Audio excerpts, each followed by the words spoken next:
Assalamualaikum warahmatullahi wabarakatuh. Perkenalkan, nama saya Melisa Angelika dari Sejarah B 2018. Di sini, saya akan menjelaskan mengenai Islamisasi di Asia Tenggara. Islamisasi di Asia Tenggara didukung oleh 5 teori. Yang pertama, teori dari Arab, teori dari Persia, teori dari Mesir, teori dari India, dan teori dari Cina. Yang pertama, teori dari Arab sendiri itu dengan ditemukannya perkampungan Arab di daerah Sumatera pada sekitar abad ke-4. Namun, hal ini juga masih menjadi pertentangan karena dengan adanya perkampungan Arab belum tentu terjadi Islamisasi di sana. Kemudian, terjadinya perdagangan antara bangsa Arab dengan wilayah Asia Tenggara. Selanjutnya, banyak sekali ada kebudayaan yang diadopsi dari Arab. Kemudian, teori yang kedua itu dari Persia, yang mana nama Syah raja-raja Aceh itu diambil dari raja-raja Persia. Kemudian seperti upacara tabut itu juga merupakan adaptasi dari upacara di Persia. Dari Gujarat sendiri dapat kita ketahui melalui banyaknya proses perdagangan yang terjadi, kemudian ditandai dengan tulisan di batu nisan milik Malik Al-Saleh yang mana memiliki corak seperti ciri khas di India. Kemudian yang terakhir itu dari Mesir, yang mana didukung oleh mayoritas Muslim di Indonesia yang menganut mazhab Syafi'i. Dan hal-hal yang mempermudah Islamisasi di Asia Tenggara sendiri, menurut saya didukung dari 3 faktor. Yang pertama dari perkawinan, kedua dari perdagangan, dan yang ketiga melalui jalur dakwahnya itu sendiri. Yang pertama melalui dari perdagangan, yang mana banyak sekali para pedagang-pedagang baik dari Arab, Cina, maupun di Eropa sekalipun datang ke wilayah Asia Tenggara untuk berdagang. Pusatnya itu dari Indonesia yang pertama, dan yang kedua adalah di Singapura. Kemudian yang kedua adalah dari proses tali perkawinan, yang mana orang-orang Muslim datang ke wilayah Asia Tenggara, kemudian menikah dengan penduduk setempat dan akhirnya mengislamkan daerah-daerah di sekitarnya, atau mungkin menikah dengan keturunan raja, sehingga sistem kerajaan tersebut mulai berubah pun dengan hukum-hukum yang berlaku di sana.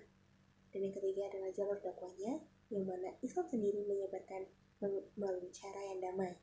Jadi masyarakat yang memeluknya merasa fleksibel karena Islam sendiri dapat membaur dengan adat-adat di daerah setempat.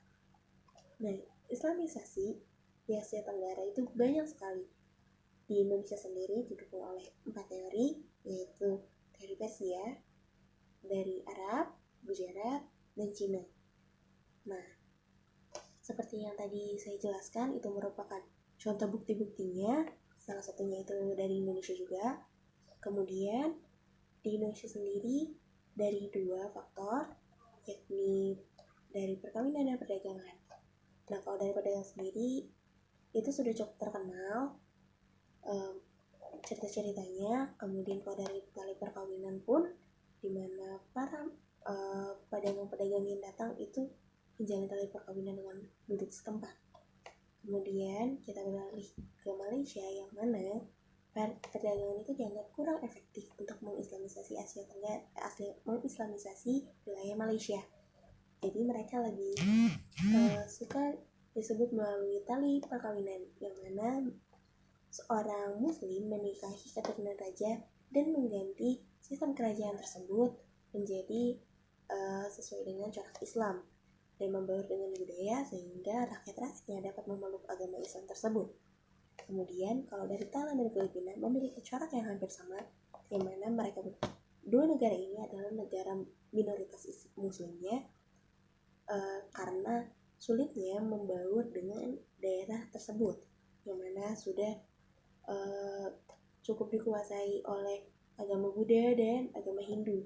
Dari pemerintahnya sendiri sebenarnya tidak tinggal diam, akan tetapi memang sulitnya membaur sehingga membuat di kedua negara tersebut masih menjadi minoritas. Di Singapura sendiri, meskipun dihimpit oleh Indonesia dan Malaysia, akan tetapi seiring dengan semakin berkembangnya proses perdagangan tak hanya dari daerah-daerah yang menganut agama Muslim, melainkan juga dari Eropa, sehingga agak sulit untuk menyebar di sana.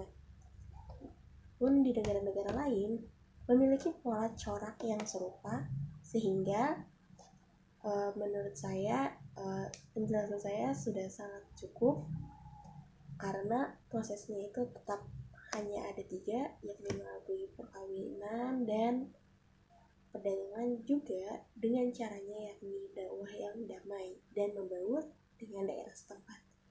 Sekian dari saya, kurang lebihnya mohon maaf. Maaf juga bila ada kesalahan baik secara tutur kata maupun perilaku.